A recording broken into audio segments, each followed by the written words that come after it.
I would like to welcome today's panel, Charles Burton, who is a Senior Fellow at Synopsis, Emerson T. Brooking, Director of Strategy and a Resident Senior Fellow, Aaron Shull from the Center for International Governments and Innovation. He's the Managing Director and General Counsel. And from the Media Ecosystem Observatory, Angus Bridgman, Director. Each witness will have 5 minutes to make their opening statement. And we'll start with Mr. Burton, please. Thank you, Mr. Chair. I've been asked to focus my presentation on the implementation of the Foreign Influence Transparency Registry. This is a subject I've covered extensively from my June 2015 Globe and Mail piece, The Murky World of Chinese Influence, to 5 commissioned reports for global think tanks since 2017. And more recently, I've detailed these issues in my book released last month entitled The Beaver and the Dragon, How China Outmaneuvered Canada's Diplomacy, Security, and Sovereignty. Civil society groups, particularly the Uyghur Rights Advocacy Project and the Canada-Tibet Committee, have long lobbied for this registry. They viewed Australia's 2018 Foreign Influence Transparency Scheme Act legislation as the model for what Canada could do. But the stakes are personal. Last December, Beijing sanctioned 20 Canadians associated with these groups, including myself. When Bill C-70 passed in June 2024, our reaction was enthusiastic. The Canadian Coalition on Human Rights in China, chaired by Alex Neve and Chuck Kwan, and the Canadian Coalition for a Foreign Influence Transparency Registry, led by Gloria Fung, engaged constructively with Public Safety Canada. Sorry, just to interrupt you, just watch out when you're moving your papers, not to hit the mic. It really affects the interpreters who are listening in. Thank you so much. Sorry to interrupt. So the Coalition for Foreign Influence Transparency Registry, led by Gloria Fung, engaged constructively with Public Safety Canada, and early meetings with Associate Assistant Deputy Minister Sébastien Aubertin-Giguère regarding the legislation were promising. We expected a commissioner would be appointed rapidly via an order in council to begin the work of interpretation and implementation. We thought that would happen in the fall of 2024. Public Safety assured us the registry would be operational by June 2025, a year after the law was passed through unanimously in the House of Commons. Instead, no commissioner was named in the fall of 2024. A year later, in August 2025, the Minister of Public Safety indicated an appointment would be announced in September. That didn't happen either. We're now hearing that an appointment may occur before the Parliament's winter break. However, recent briefings to us by Public Safety suggest a troubling shift. The Commissioner may not have the kind of independence that was put out in the description of the legislation, Bill C-70, from the Minister to be fully effective. We fear the government will avoid making a strong senior appointment that this role demands. I hope I'm proven wrong about that. For the coalitions that I work with, these unexplained delays feel like cynical stakeholder management rather than sincere consultation with Canadian, Chinese, and other stakeholders.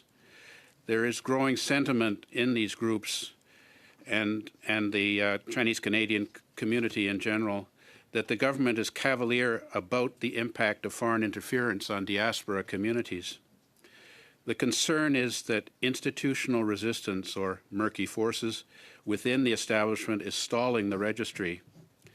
It appears there are current and former members of Canada's political elite who fear transparency, lest it expose how they've been induced to serve a foreign state's agenda against the interests of Canada. Thank you, Mr. Chair. In person, we'll go to Mr. Shull next. Thank you, Chair and members of the committee. I'm going to focus my remarks on three things. Number one is the threat environment that led us to this moment and to this discussion. Number two is the core features of the Made in Canada registry model.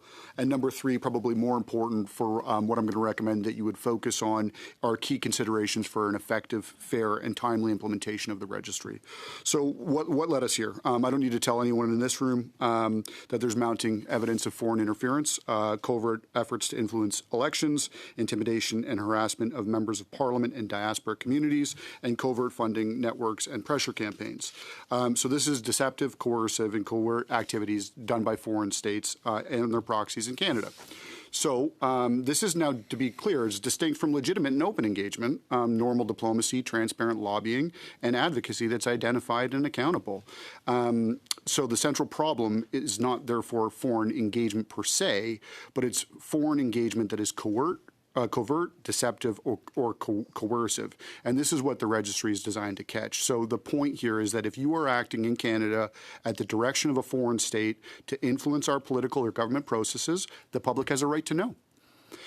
So what are the core features of the Made in Canada model? So you all addressed this through Bill C-70, and I thought you did a good job. And I would say that there's three important features that I would call your attention to. Number one, the broad scope. Number two, the independent commissioner. And number three, the strong penalties. So the broad scope. So a person or entity in Canada, if they enter into an arrangement with a foreign principal and they carry out specified activities, they've got to register. And this is intended to capture, both direct lobbying of public officials or indirect influence campaigns, which Justice Hogue specified in her lengthy report, is one of the big areas. So it's about closing gaps in Canadian law. So that's great. The independent commissioner. The commissioner will administer the registry, issue guidance, conduct investigations, and impose administrative monetary penalties and refer serious matters for criminal enforcement. So this arm's length model I think is a good one, and I testified on C-70 a couple of times. The strong compliance tools, so administrative monetary penalties and criminal offenses. And the penalties for the criminal offenses are no joke. They're not symbolic. It is designed to have real consequence for those who deliberately conceal foreign interference. Okay, so now what I think is the important part for this committee is actually the implementation status and the practical challenges.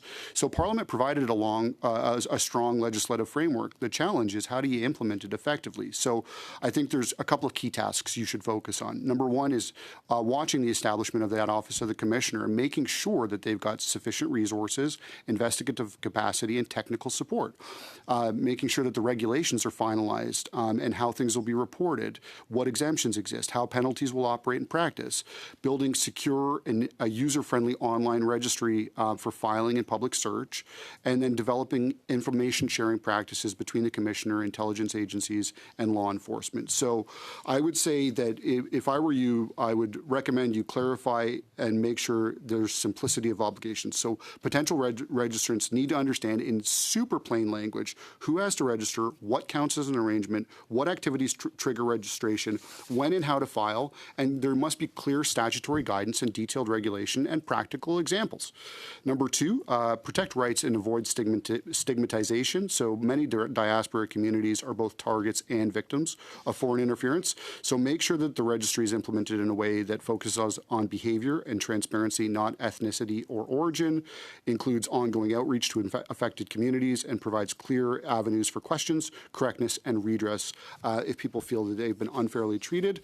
This is a big one. Make sure that they've got adequate resources, adequate staffing, investigative expertise, the ability to work closely within legal constraints, of course, with CSIS and the RCMP, and clear policies for when to use administrative monetary penalties and when to do criminal referral. And then last but certainly not least, monitor it. Parliament should treat this regime as a living instrument, review it periodically, adjust the regulations if you need to, and if necessary, amend the law to close any loopholes or to respond to evolving foreign threats and interference tactics. So I'd be pleased to answer any of the committee's questions or to assist in any way that supports the effective implementation of this regime. Thank you, Mr. Chair. Thank you so much. We'll now turn to Mr. Brooking, please, for 5 minutes. Thank you, Mr. Chair. Thank you for the opportunity to testify before this committee today regarding the threat of foreign interference in the 2025 federal election. I'm especially pleased to offer my perspective as director of a U.S.-based research center that counters online foreign interference and has spent years working to uphold Canada's digital sovereignty, most recently as an associate member of the Canadian Digital Media Research Network. I've overseen several election defense efforts this past year, including in France, Moldova, Poland, and the United States. Canada's was unique. Canada is not the nation most targeted by foreign interference, but it has become a clear testbed for AI-enabled manipulation, and it is especially vulnerable to changes in the policies of large social media companies. Rules set in Silicon Valley have a clear and disproportionate effect on the Canadian public. Let me give you an example. In July, the DFR Lab identified 42 AI-generated YouTube channels that posed as Canadian news sources and which focused extensively on allegations of voter fraud and especially Albertan separatism. These channels used low-quality AI imagery, AI voices, and AI scripts. One video titled "Mark Carney Tears Up" as a Governor General makes shocking rulings on election results received 220,000 views, a shocking number given the specificity of the topic. I cannot say that this was a Russian or Chinese network. In fact, given the adjacency of these assets to Canada-related cryptocurrency scams, it may well have been financially motivated. But what I am certain of is that this network, and there are many other examples like it, had more impact on Canadian public perception than activity by the Yulia Yomian WeChat account, which was the largest known state influence effort this cycle, attributed in April by the site Task Force. Moreover, YouTube was slow to take action against this election delegitimization network and only did so after revising its policies on AI-generated content. It did not take action against this network because of any violation of election integrity policies, although such a violation had almost certainly occurred. Other platform policies compound these issues. If you were browsing Facebook in the lead up to the election, the so-called Meta News blackout would have kept you from finding useful information from the CBC about election safeguards. Instead, you would have found AI-generated slop from the network I just discussed, or even more damaging falsehoods. Our study of the spread of another YouTube video on Facebook, which falsely claimed to show Canadian poll workers stealing ballots, created a narrative that bled onto X and generated at least 32,000 mentions and 135 million impressions on X between April 27 and April 30. Again, these were not exactly foreign influence operations, but these were certainly the narratives that foreign actors found most compelling and would therefore amplify. And among foreign observers of the election, these also resonated disproportionately with Canadian election watchers in the United States. And as this audience engaged with these narratives, they were amplified by algorithms of predominantly US-based social media companies and served to a Canadian public who in some cases had been banned from accessing their own news sources.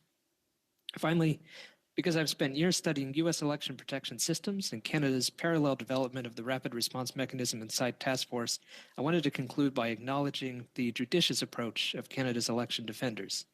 Even when you have identified clear state-linked activity, it is often the case that acknowledgement of that activity can have a worse impact on public confidence than the activity itself. I believe that Canada's approach to public disclosures in 2025 compared favorably to that of the United States in 2024, and that emerging election defense efforts in the European Union under Democracy Shield will do well to look to Canada's example. Thank you again for the opportunity. I look forward to your questions. Mr. Bridgman, please, 5 minutes. Thank you. Thank you, Chair. Thank you, Committee, for the invitation. I'm pleased to be here on behalf of the Media Ecosystem Observatory and the Canadian Digital Media Research Network, two entities that monitor the Canadian information environment, particularly with a focus on trying to understand overall trends, but also information manipulation. My remarks are focused sort of more generally on the information environment and not specifically on the Foreign Agent Registry, given my expertise. My hope today is to talk about two things. One is to talk about the 2025 election and the scope and scale of foreign interference, such as we typically think about it, and to contextualize that a little bit. And also, my second purpose is really to talk more generally about the vulnerabilities in the Canadian information environment, some of which Emerson just alluded to, that make sort of this a pretty important moment for continuing to invest and focus on protecting the information environment against foreign interference, as well as sort of more broadly information manipulation.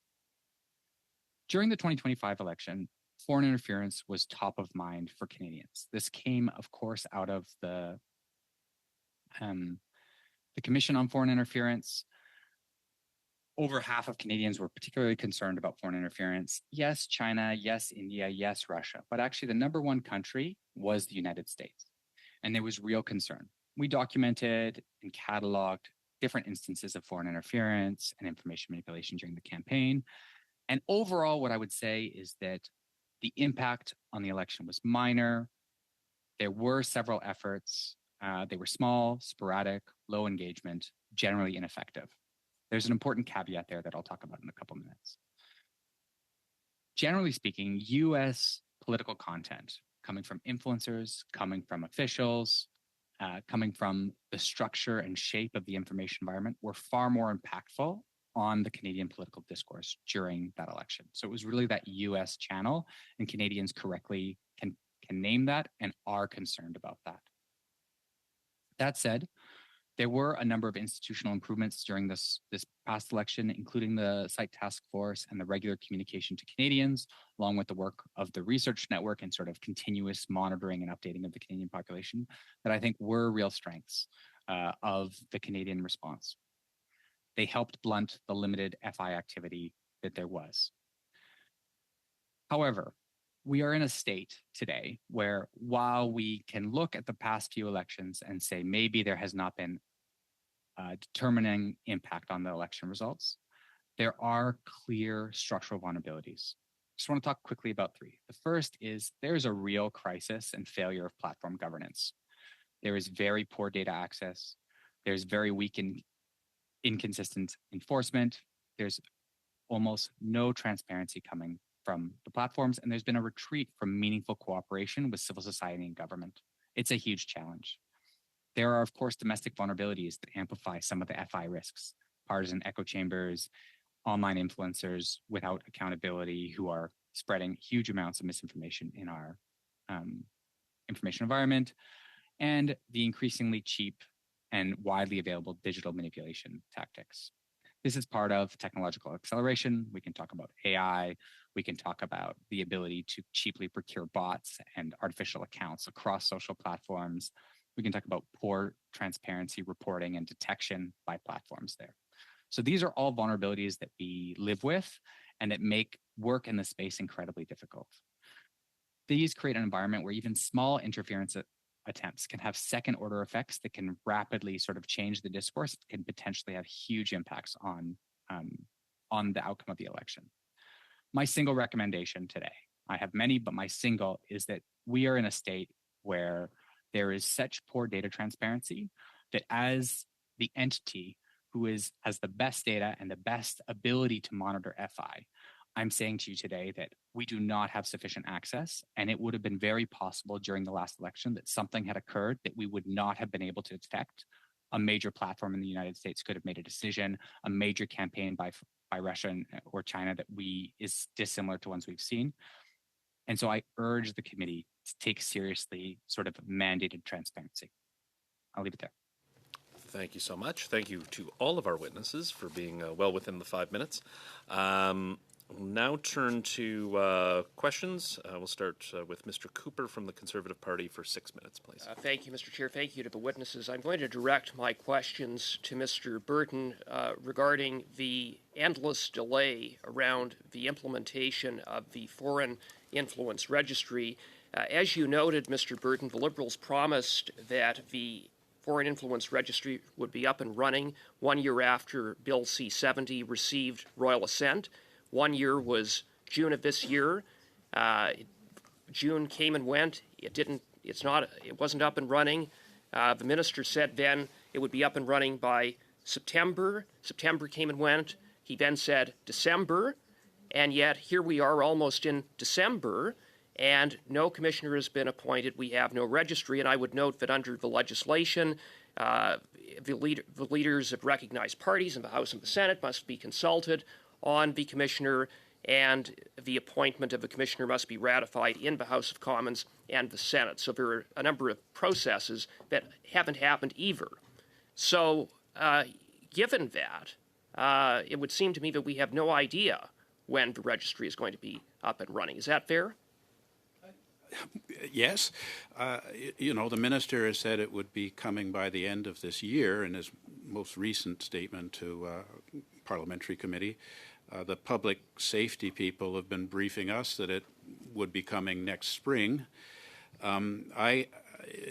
You know, there's a suggestion that there are long delays in appointing the commissioner, the need for top secret security clearance and so on.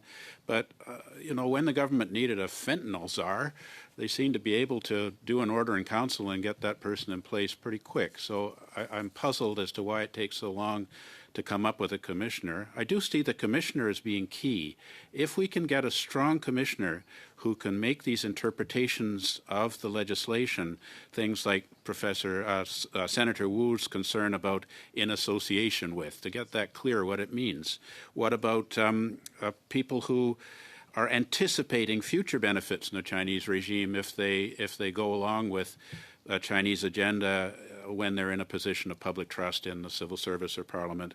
What about you know, secondary influence? In other words, a Canadian company that has extensive dealings with Chinese communist business networks that then sponsors a research institution.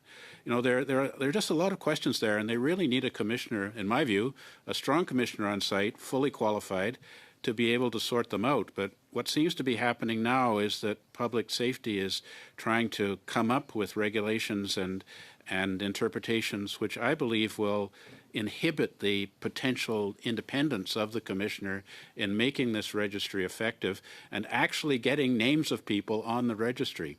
That being said, you know, from my talking to John Garneau, who was an advisor to the Australian Prime Minister when they put together their act, the simple existence of a registry seems to have a dampening effect on politicians who might be induced to get themselves in situations where they become beholden to China or another foreign power. So, you know, we need to get this thing existing. And certainly the fact that we had an election after we had heard that from parliamentary, from a security committee, that there were a significant number of MPs and a slightly larger number of staffers who appeared to be under the influence of a foreign power.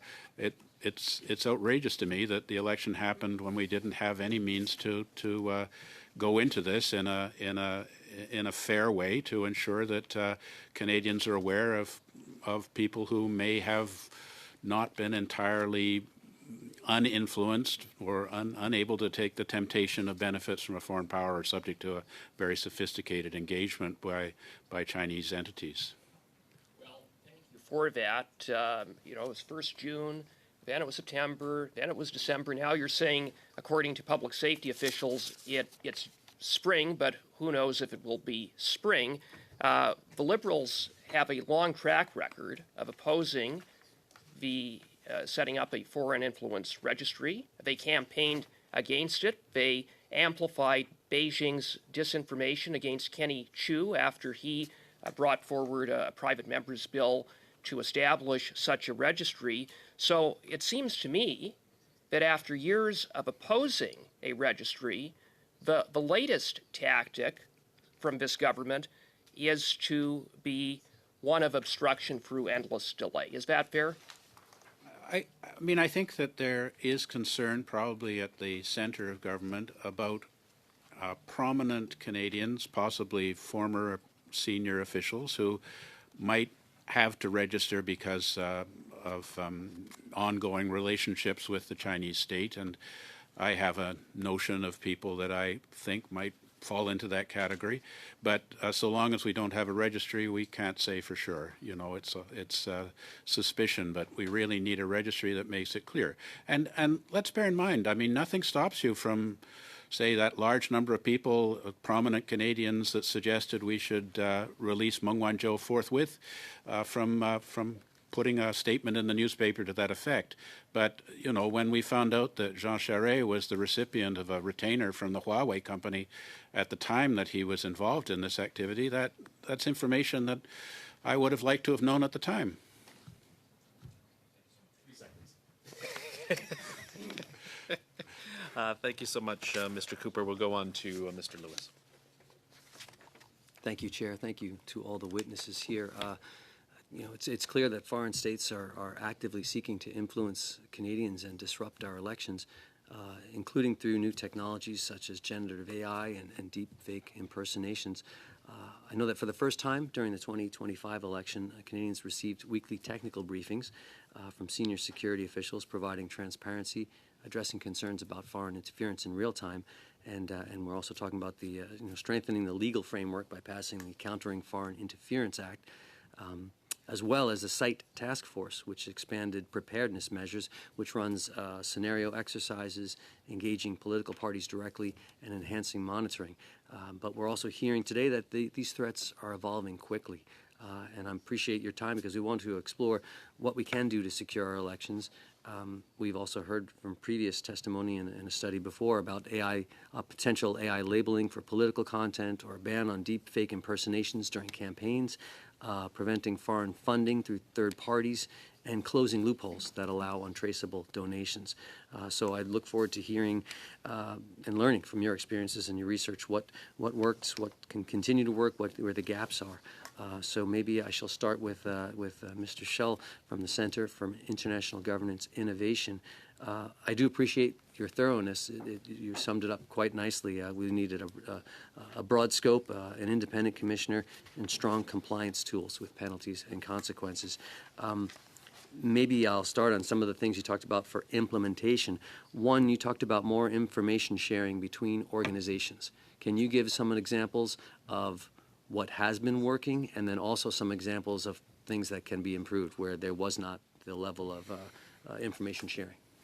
Yeah, sure. So information sharing in the national security environment is always a bit of a tricky thing, and it's partly owing to the historical nature of it, but it's also partly due to the fact that the goalposts have shifted, right? So it used to be spy versus spy, and now Canadians, individuals, are in the crosshairs of foreign adversarial actors. That is a new phenomenon. Businesses, especially when it comes to cyber espionage and cyber-enabled intellectual property theft, that's relatively new. And so I think we're in this moment now where the tools of the trade are shifting, and maybe shifting a little bit slowly. And so the point here I would raise is for this committee, if you're focusing on what you can do, like I appreciate my colleague's point about surveillance capitalism and the business model of large platforms. If we could deal with that, we would have.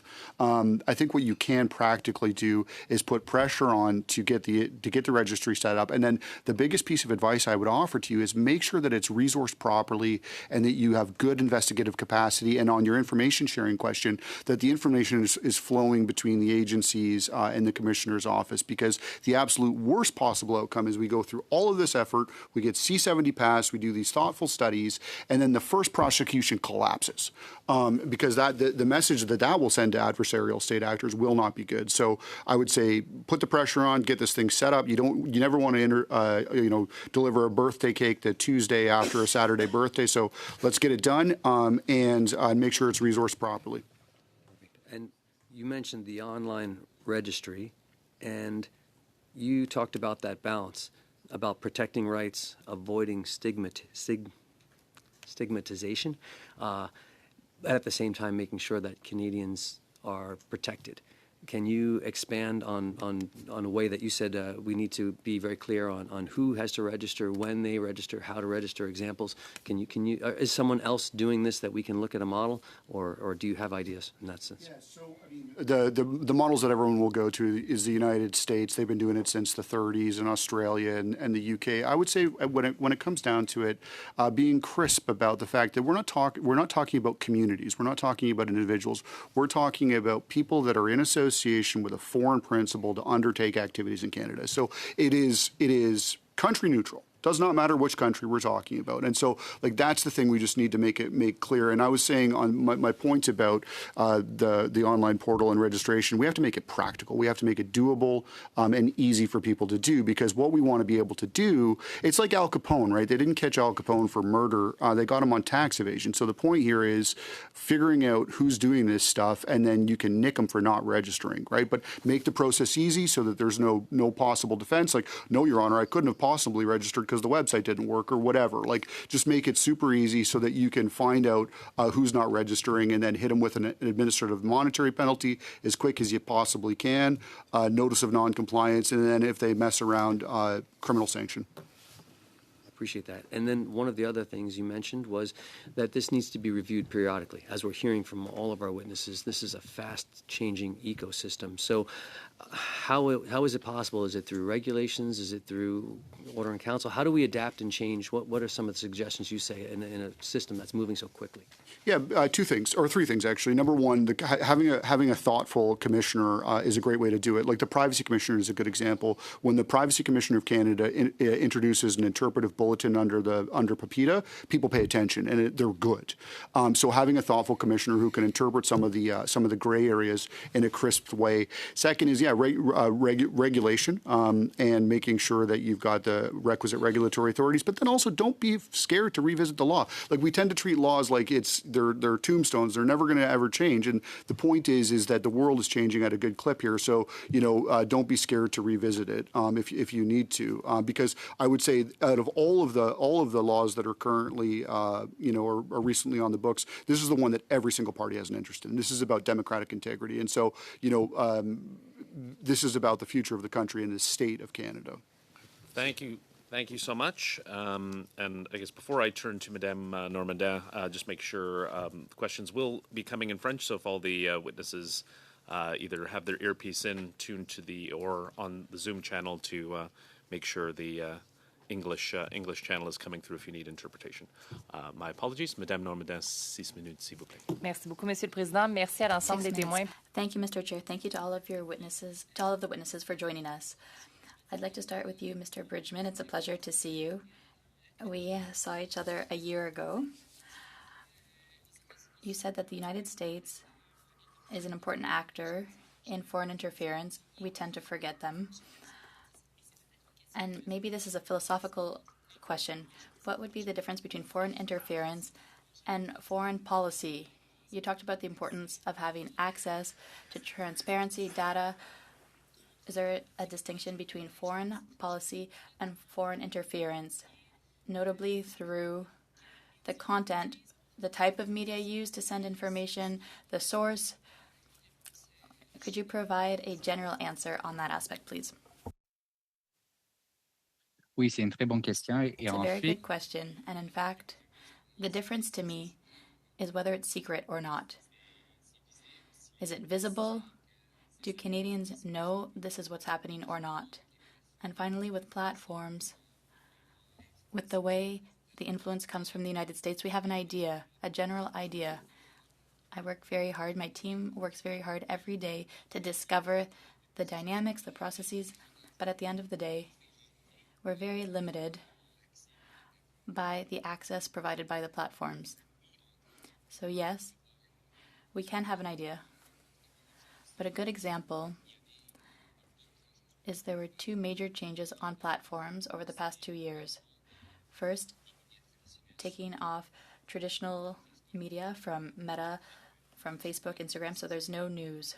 So that's a huge decision with huge consequences on our democracy, on the way Canadians consume information online. But we don't know, aside from with very entrepreneurial researchers, which media, who's included, who's excluded. It's always changing. There are many small news outlets that are available on these platforms. So that's hidden, it's not transparent. And then there's also the change on X. There was a major change. We published a report on this year. It showed that conservative voices increased by about 50% on this platform in engagement. This was unique to this platform. And so this can affect behavior, but it's because of a change in the algorithm on the platform. We've seen this in Germany, in the United States. So these are changes with zero transparency. And it gives tools to the United States to transform our ecosystem.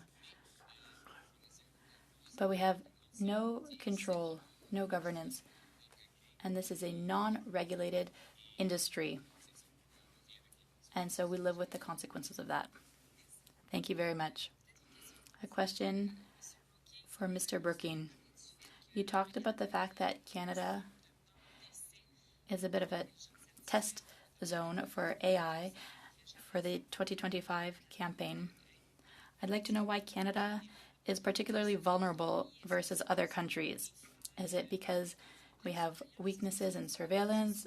Is it because we're a mid-sized country? We're less watched by like-minded countries? Why is Canada more vulnerable?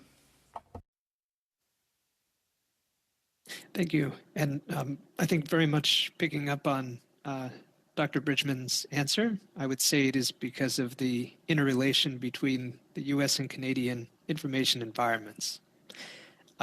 Many of the same heavily AI-focused and driven influence networks, which target Canada, also have some origin and overlap in their targeting of US citizens. But essentially, we share a common information space. But because Canada has had the most recent election, because this election overlapped in so many ways with other points of foreign policy tension between the United States and Canada, and because there were political partisans in the US that were especially interested in the Canadian election, these factors, I think, contributed most to making it this sort of test bed. So just as we've looked out across the constellation of foreign interference efforts over the past year, as I said, there are not as many examples of, say, a clearly organized campaign originating in Moscow or Beijing targeting Canada, but there are very clear examples of harmful and widely shared narratives, false, undermining Canadian election integrity, which were spread on these platforms and then most likely spread opportunistically by foreign actors. Et peut-être rapidement, les sources principales d'ingérence. The main sources of interference and attempts to use AI during the last campaign, where did it come from? Perhaps you said it, but I didn't catch it. It is also difficult to link the AI use to a particular campaign. I would say that we observed it first in the context of financial fraud, actually. We noticed a number of deepfake videos of Prime Minister Carney, but also other candidates, in which they would be promoting certain websites or products, which would lead people down a sort of scam journey. But although the intent may have been financial fraud, it was also deeply politically charged and also amplified, not just in Canada. To Mr. Calkins, please, for 5 minutes. First question is for Mr. Burton. In October 2024, Brookfield Asset Management brokered a $256 million loan with the Chinese State Bank while the current Prime Minister was the chair of that company. And in light of what we know about China cultivating business ties with senior policymakers and business leaders, would you classify this as a classic example of elite capture? I am concerned about this. It's similar to when we appointed Dominic Barton as the ambassador to China. That what if the prime ministership is a transitional job for Mr. Carney and that he'll return to business afterwards? The Chinese will naturally take into account what sort of policies he engaged in with regard to China while he was in that position. So I'm not suggesting that Mr. Carney is, consciously preparing for this, but the effect is the same, and so one is concerned about matters like this, his previous connections with the Chinese regime, and I mean his current policies, which emphasize promoting Canadian prosperity through seeking to expand Canadian exports into the Chinese market, is meaning that we aren't implementing the registry, we aren't dealing with Chinese espionage in Canada, we're we're not taking effective measures against agents of the Chinese regime who are involved in intimidation and harassment activities in our country and so on. So the Chinese note that. And I think, if you look at the impact of our not implementing the registry, from the Chinese government's point of view, I think they welcome it as similar to the Uyghur resolution, where the Prime Minister and the entire cabinet didn't vote in favor of it, that we don't really mean it, that we're not actually going to do it, that they'll continue to engage in their influence activities in Canada unhindered. The other country we have to look at is the United States, who have increasing doubts about the integrity of Canada as a country which is not infiltrated by China or other states. So, it runs into problems with whether we're going to continue in our role with the Five Eyes and the extent to which the United States feels they can share information with us, and it won't end up being leaked to the PRC. So there are a lot of implications in what you're saying here. It's a very complicated question. I understand. It's a very complicated position that Canada finds itself in right now. You intimated in your testimony, Mr. Burton, that the eagerness by which the Minister in Public Safety Canada and the government has gone about passing Bill C-70, and then subsequently that eagerness seems to be dissipating as time has gone by. We have no appointed commissioner. You have intimated that there seems to be some softening in the implementation and the approach that the government is going to take if they ever do eventually get around to implementing or appointing a commissioner. Do you think that is because of pressure from Beijing? I mean, the Taiwanese have warned us very much that this is exactly the way the PRC does its business. Do you think that this registry is being compromised as part of a larger influence campaign from China?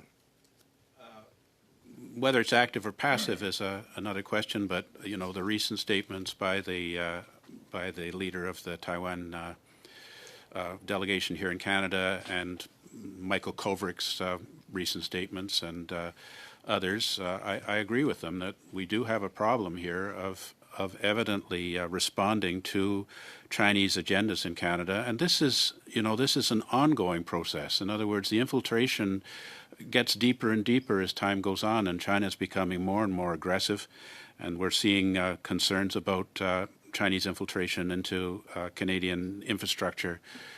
Lead story in the National Post today about the possibility of Chinese sabotage of our water supply by working with the filtration stations. But it's not just the water; it's the EVs. There are just all sorts of areas that suggest that a future conflict with China will not be about buildings blowing up in faraway countries, but it'll be about the APMs won't work anymore. The electricity will turn off, and that real Canadian citizens will suffer real consequences from China's cyber infiltration into our system, which appears to be an ongoing matter. Thank you for those answers, Mr. Burton. Thank you very much, Mr. Culkins. Madame Brières, 5 minutes, s'il vous plaît. Merci beaucoup, Monsieur le... Thank you very much, Mr. Chair. Thank you to all of our witnesses for joining us today. My question will be for Mr. Bridgman. During the 2025 election, political influencers represented nearly half of all of the political content posted. Aside from the volume, these political influencers also garner attention, and some of you mentioned it in your opening remarks. Canadians are concerned, are skeptical, but they're also vulnerable. You also mentioned that there were vulnerabilities in the Canadian system, structural vulnerabilities, and a failure in governance.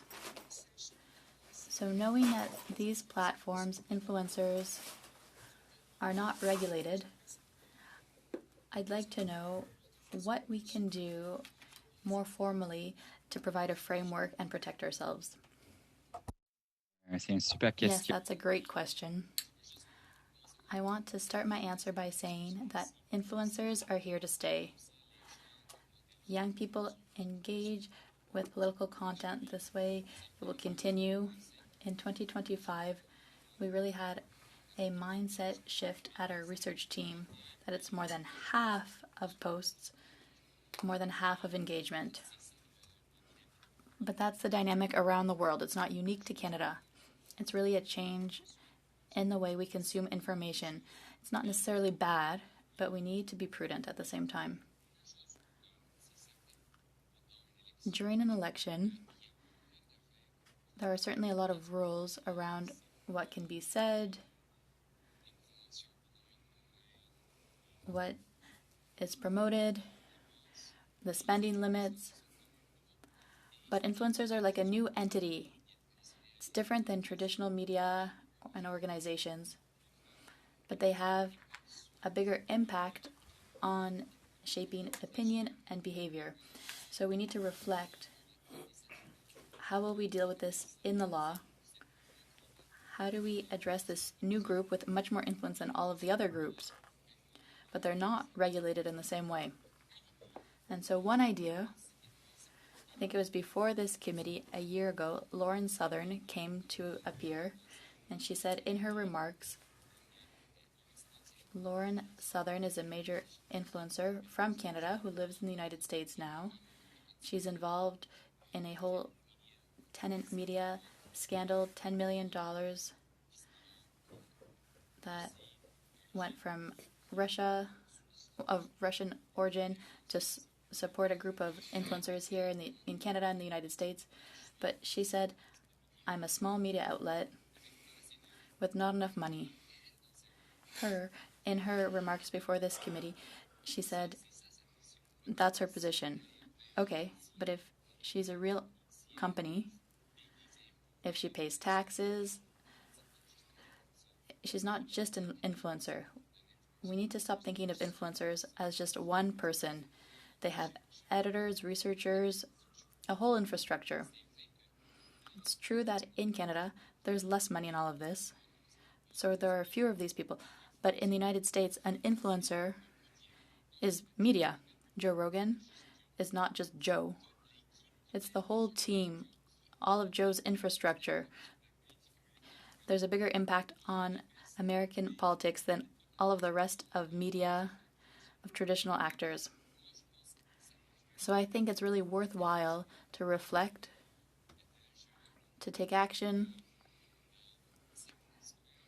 to provide a framework for their role in the ecosystem. And I think a good start is with the Elections Act. Thank you very much for these comments. Mr. Brooking, would you like to add something in this regard? Thank you. Just picking up on these excellent points, I think I would observe first that because of this changing landscape and the impact of influencers, it also requires revisiting the utility of things like a ban on formal political advertising or electioneering, simply because even these sorts of rules are not evenly applied against what today are the most consequential actors in this space. And then finally, I'd add that another way to begin to get at this problem is actually to via the Foreign Influence Transparency Registry. I understand that this is principally a tool to control or understand formal state lobbying, but it can also be a sort of tool that could be applied in some instances when there are particular influencers in the space who are clearly advancing a foreign state agenda. Thank you so much. We will turn to Madame Normandin, and again, I will use my discretion since we are merging some two sections. 5 minutes, s'il vous plaît. Merci beaucoup. 5 minutes, please. Thank you very much. A question for Mr. Burton.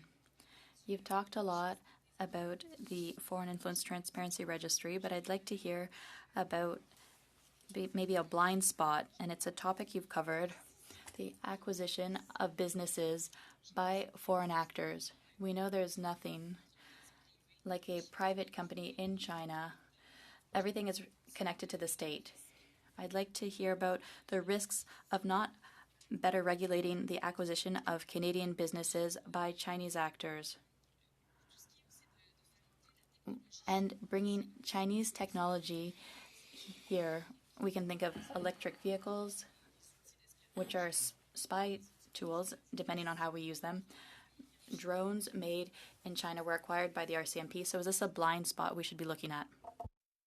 One question, and you're right. I have written about this. Since 2009, I've published over 200 pieces in the Canadian national press. I'm not sure how much influence they've had on Canadian government policy, but anyway, I keep trying. I think we have to understand that any Chinese business is part of a coordinated complex led by the Chinese Communist Party. As the Chinese leader Xi Jinping said, the party is in charge of everything, and so any investment also involves the party, the military, the security agencies, the government. They're all coordinating together, and I mean that's really why you see such an excellent discount on say the sale price of Huawei technology, because one assumes that they factor in the opportunities for intelligence and data collection when they sell them.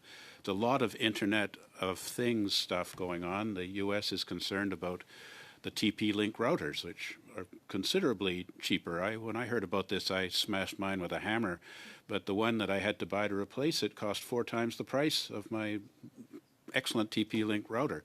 So, there are concerns about this in all investment. Is there something else? If China wants to buy a money-losing gold mine up at the north, you find that it's quite close to a NORAD facility and has an outlet into the Northwest Passage. Well, it's all, the mine was losing money, so why did they want it?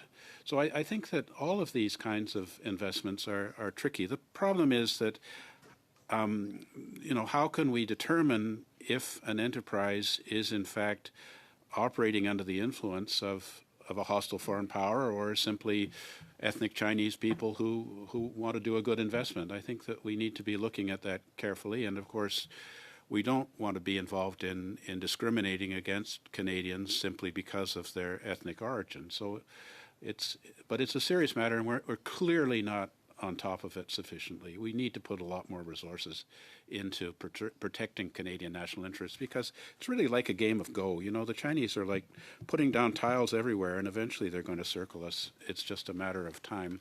And the process happens as we don't really fully appreciate their overall planning. Une question pour vous, Monsieur Scholl. A question for Mr. Scholl. I'd like to hear your perspective on Canada's position. The registry is not effective yet. The United Kingdom, Australia, and the U.S. have one. So how does that affect Canada's position, given that we're part of the Five Eyes? We're visibly behind on a registry for foreign influence. Merci pour votre question. Thank you for your question.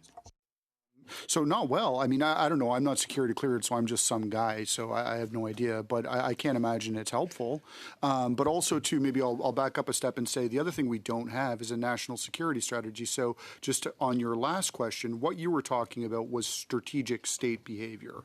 And so at risk of stating the obvious, strategy begets strategy. One has to, in order to respond, one needs a strategic framework. Our last national security strategy was done in 2004, and it has not been updated since. So if we're talking about gaps and things we don't want to get our hands on, I would start with a strategic framework where this is all linked. Like, I have a hard time seeing the difference between traditional national security, economic espionage, data governance, the spy stuff, and cyber. Like, it's all part of the same thing now. It's states, and strong states are going to do what strong states do. They've been doing it since the dawn of time. Like, this is a perfectly logical behavior.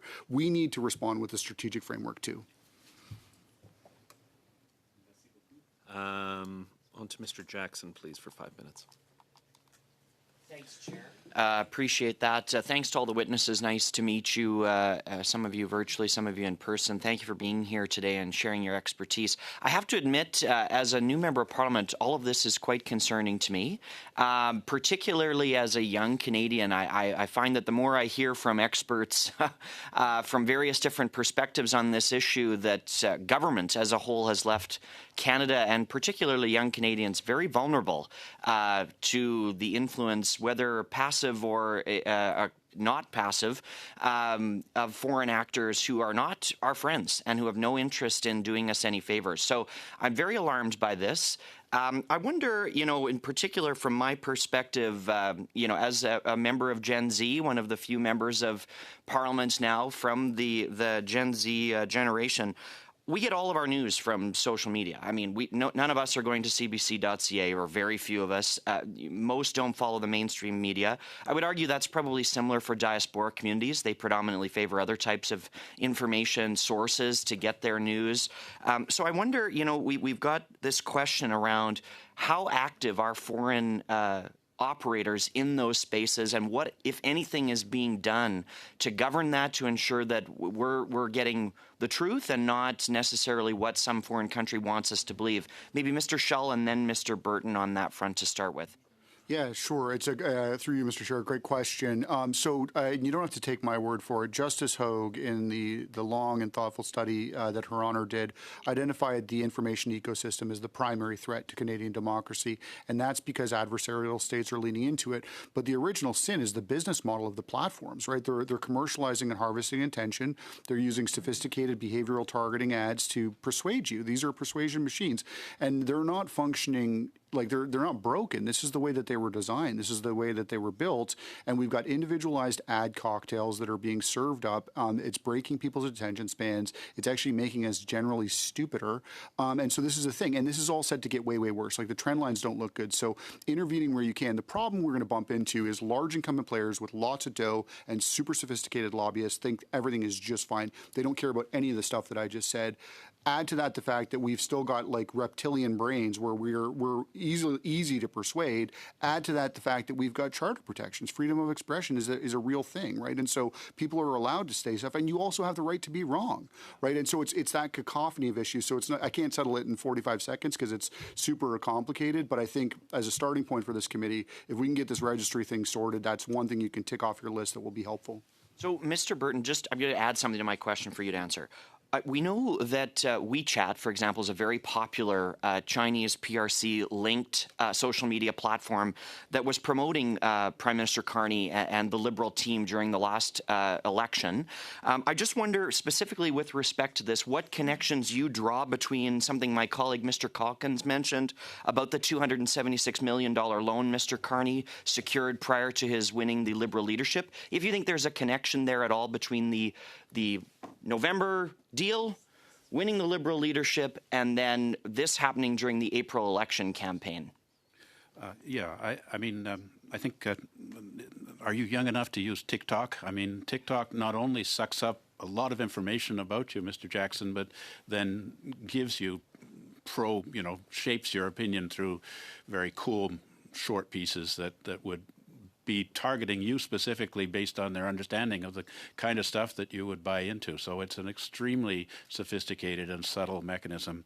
In terms of WeChat, I the language of my home is Chinese. I use WeChat every day because it's the only way I can communicate with my former colleagues and classmates from my education in China.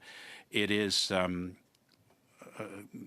clearly very sophisticated in the same sort of way. It sets out messages which are pro PRC, and it's active here in Canada. I mean, Ashbury College here in Ottawa not only has the Ashbury College WeChat site, but they have WeChat site for every single grade in the Chinese language to speak to the Chinese parents. And I would never put anything on WeChat that would be in the slightest way political, but you can see that the degree of specificity of this technology, I don't think it's from humans, I think it's algorithms, is staggering, and we should be worried about it. And I was very much involved in the Kenny Chiu matter, which was similarly anonymous Chinese sources that were very sophisticated in their manipulation of people's attitudes towards this candidate. Yeah, so my friends think I'm a dinosaur because I don't have a TikTok account, but am I out of time? You're out of time. Oh, I'm sorry, Chair. And it's not because you called the rest of us. It's not because you called the rest of us old in a very diplomatic way. But I do feel that, though. I resemble that remark. But Monsieur Lezon, 5 minutes, s'il vous plaît. 5 minutes? 5 minutes. Thank you. Thank you to all of the witnesses for joining us today. It's an honor for me to fill in on the PROC committee today. I used to sit on this committee. I'll begin with Mr. Bridgman. Based on your research, what real capacity does Canada have to resist electoral disinformation? And I'd like to hear you give your review on a second aspect. Do negative campaigns about interference, are they sometimes used or amplified by political parties themselves? That disinformation, can it become a tool during the election campaign? De bonnes questions, merci. Good questions, thank you. For the question on capacity, I won't talk about government capacity. I don't have the security clearance to know all of that. I know about the public reports that I've read. There's certainly internal capacity to identify and communicate on this. What's possible in universities, in grassroots organizations here in Canada, we have a real capacity. We're looking at what's happening online. We conduct analysis. We communicate that. We have capacity that's among the best in the world to conduct this research and analysis. That's in large part thanks to the Canadian network, the Canadian Digital Media Research Network. So we have a major capacity to do that. But once again, we need to specify that the data we can look at, our capacity to understand the situation, is really limited because of decisions made by the platforms. It's really them. This week, it's very relevant. X decided to publish the location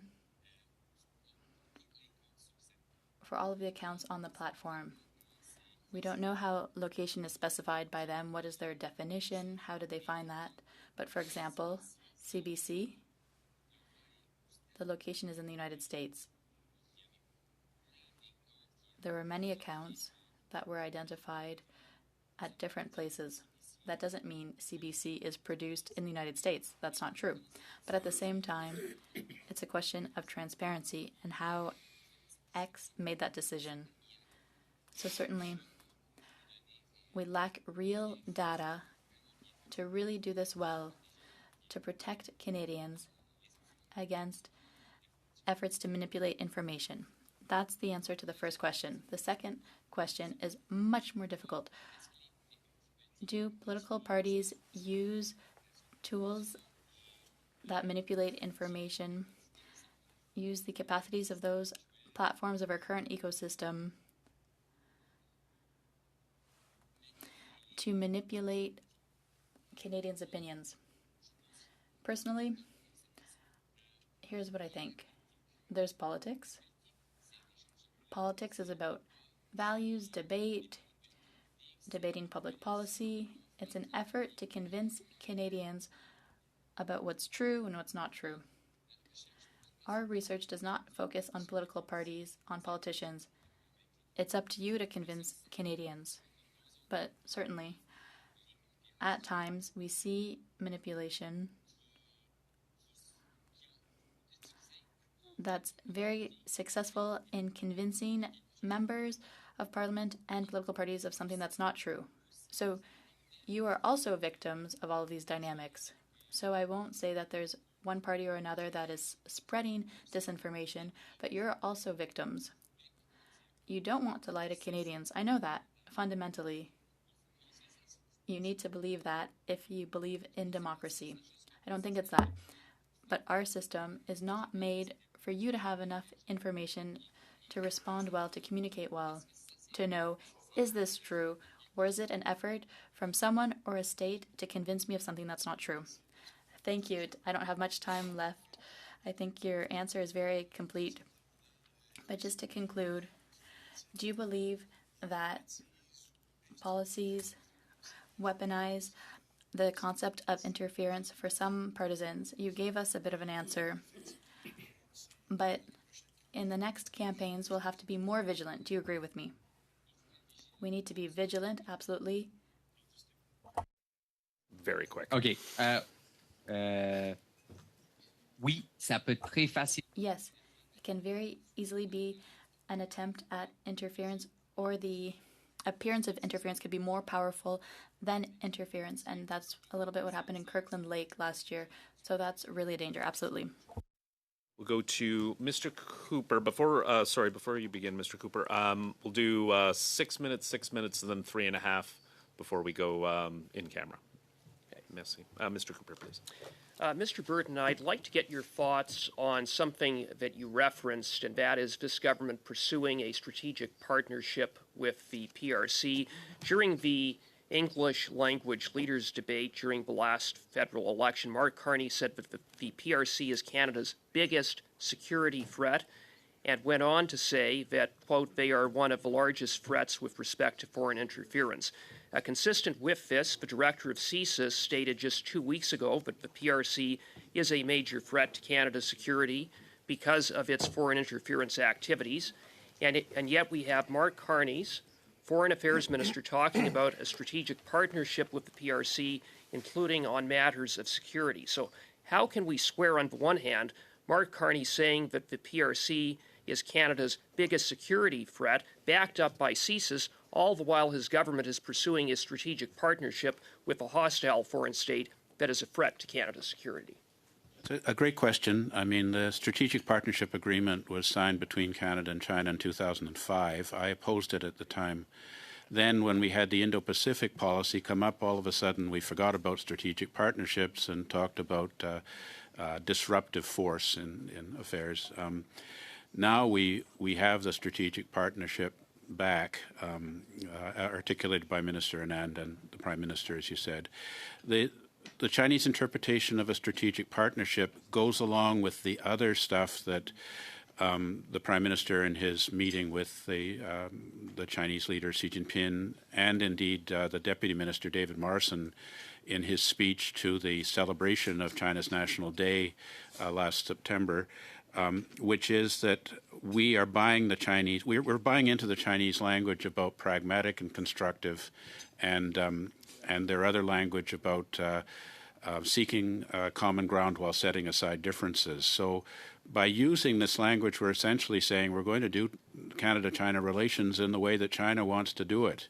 And the idea of having a partnership with a country that the Commons, through a unanimous resolution, determined was engaged in genocide and facilitates third world dictatorships by providing them with Chinese surveillance technologies and all of the other things that China does, menacing Taiwan, the abrogation of the Hong Kong agreement and so on, is completely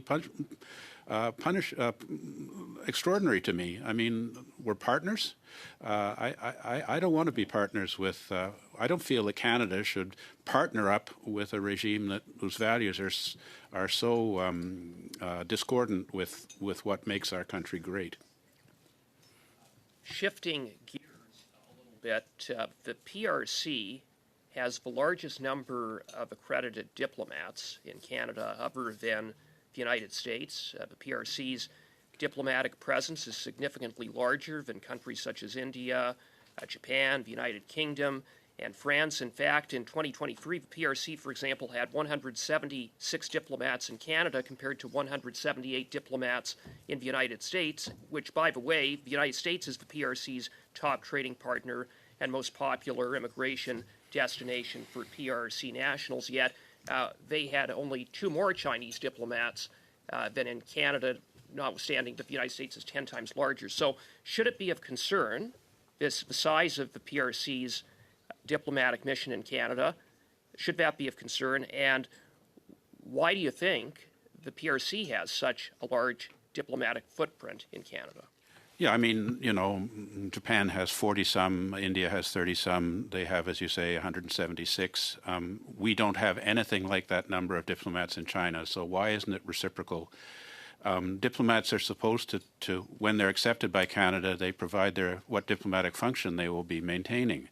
The question is, are Chinese diplomats so inefficient that they need such large numbers to engage in legitimate diplomatic function, or is it that about 70% of them are engaged in espionage, influence operations, harassment of Canadians of Chinese origin, and other things which are not consistent with their diplomatic function? You know, I would like to see their cohort cut down to the number that they need to actually function in a diplomatic way. And I mean, here in Ottawa, it's not just that former convent on St. Patrick Street. They have other buildings in our city to accommodate the large number of Chinese operatives, not to speak of proxies being run by Chinese diplomats in these so-called police stations, similarly engaged in activities which I believe are in violation of Canadian law, to which the perpetuator should be made accountable. But there again, we're not expelling people that I believe CSIS knows are espionage agents. The only one we expelled was Zhao Wei after it was exposed in the press that this gentleman had been involved in activities to seek to pressure the family of Michael Chong. You know, I just don't want any Chinese spies to be operating freely in our country. And the fact that we don't expel any of them, we don't make any of them persona non grata or bring their proxies to Canadian courts to be made accountable for these alleged activities, I think sends a signal to China that Canada is open territory for this kind of thing. It also sends a signal to the United States that Canada is open territory for Chinese infiltration, and can the United States trust us in important collaboration on security and military issues? Thank you so much, and thank you for finishing your answer at exactly 6 minutes. It was exceptional work. Mr. Lewis, please, for 6 minutes, please. Thank you, Chair. Thank you to our witnesses. I'll focus my questions off the top for Mr. Brooking from the Atlantic Council, the Director of Strategy. You had an article entitled Deep Fake Video of Canadian Prime Minister Reaches Millions on TikTok and X. And you noted that both during and after the 2025 election campaign, a video circulated on social media of Prime Minister Carney announcing, quote, controversial auto regulations. Can you explain the relevance of that video, specifically where it came from, what happened after it was published, and how extensively it was amplified? Absolutely. Thank you for the question. We do not know the exact origin of that video, as I've alluded in some of my earlier comments. Its most likely origin is it's financial fraud focused. But what we do know is that video spread rapidly, and that was really one of numerous examples, primarily featuring Prime Minister Carney, but also other Canadian political figures, in which they were essentially, there were AI voices and AI scripts that were being used to try to sell particular products and direct people to click on links to then go down rabbit holes for further fraud. What struck us most, though, is just how widespread the sharing patterns around this content was, as well as the slowness on the part of platforms to limit the spread. Either they should have limited it because it was a clear scam, but it also was politically oriented. But this was not a factor in their content moderation decisions. And I mean, the phrase that comes to mind is trying to put the toothpaste back in the tube. Once information is out, it's really difficult to contain. But it sounds like if we can talk to the source, then that to me would make more sense. So the social media platforms themselves, I believe it was Mr. Bridgman said these are the consequences of them not being regulated. But what pressures are being put on these social media platforms to regulate, specifically during elections? Mm-hmm. Oh, I'll ask. Sorry, Mr. Brookings. Yes, still. I referenced Mr. Bridgman, but I'll get back to him after. Sorry. Of course. I would say that this is an especially difficult question because Canada has placed pressure on the platforms. And in fact, from our assessment in both 2019 and 2021, platforms were actually more keyed in because of these pressures to take sometimes proactive action, or at least quick action, when there's obviously something that was undermining Canadian election integrity.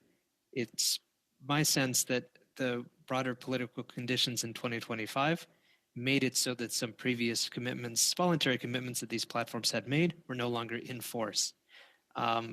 In that environment, one has to turn to law and statutory mechanisms to try to compel that same cooperation. Thank you. Maybe I will turn to Mr. Bridgman. To that point, there's legislation, regulation, and enforcement. There's a balance of all three. Legislation, we see it's not possible to move as quickly as the manipulative digital tools that would that could affect our free elections. You briefly mentioned the Canada Elections Act and possibly going and looking at that. Can you expand on what types of legislative changes can be used in such a fast-moving ecosystem? Yes, I'm not an expert in the Canada Elections Act. I was specifically kind of referring to influencers with regards to that and around sort of speech during elections and promotions during elections. But I do think that there's sort of a like what can be done in the immediate term, what can be done in the medium term, and what can be done in the long term. And in the immediate term, this is a challenging environment. Platforms are currently under pressure in the United States to adhere to a free speech first approach, which they have interpreted as the platform can do whatever it wants in terms of algorithmic amplification, and that is an extension of free speech. Whatever the algorithm decides is an extension of free speech. And while I would trouble this is the interpretation of the United States and makes sort of any unilateral action by Canada very difficult. To wit, we cannot probably engage super effectively in unilateral. We should instead look to other countries, to partnerships, to joint regimes that can encourage this degree of transparency. And I would suggest our best ally in this is the European Union, the DMA, and the DSA, and their approach to mandating data transparency, which has just really entered into a greater degree of force. It is not without its issues, and they are also undergoing their geopolitical battles with relation to data access and to attempting to ensure that these platforms maximize democratic values alongside sort of social connectedness. But that is certainly the approach that Canada should take, and I think that the European Union would be willing and supportive of trying to sort of align in there. And in some ways, the Online Harms Act was getting to some of this. Great, thank you. I'm pretty much out of time, so I just want to take the time to say thank you for this, and it's very helpful. Thank you so much. Now turn to Madame Normandin, 3.5 minutes, please. Merci beaucoup. Une question. Thank you very much. A question for Mr. Bridgman and Mr. Burton. It might be the defeatist question of the day. We've talked about the importance of legislating around platforms, TikTok and others.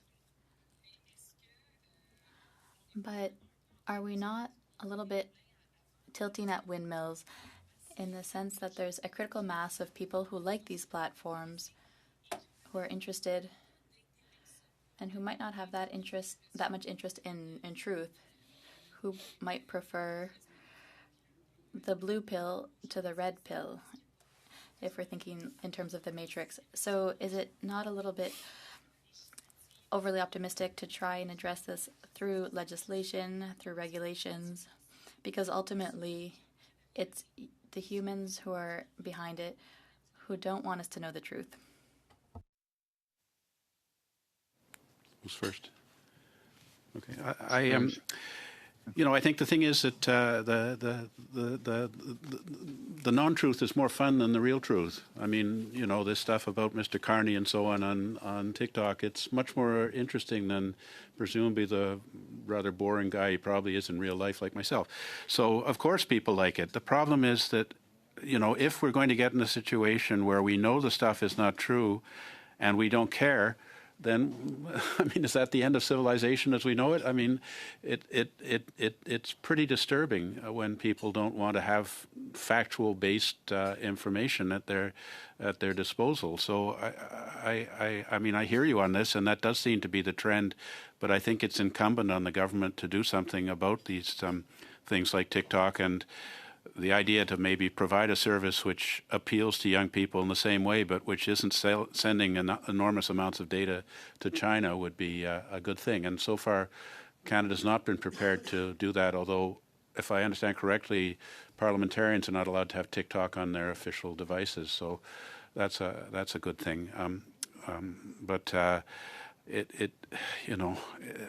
how can we go against young people who clearly are not interested in concerns about their personal data or the fact that the algorithm is subtly shaping their perception of the world in a way which is favorable to non-democratic, autocratic forces and supporting the agendas of billionaires and awful dictators around the world? Mr. Bridgman? Moi, je suis pas pessimiste. Pour vrai, dans cette... I'm not pessimistic in this area. At the end of the day, people, even young people, even people online, don't like to be lied to. This is what people hate. If you ask someone,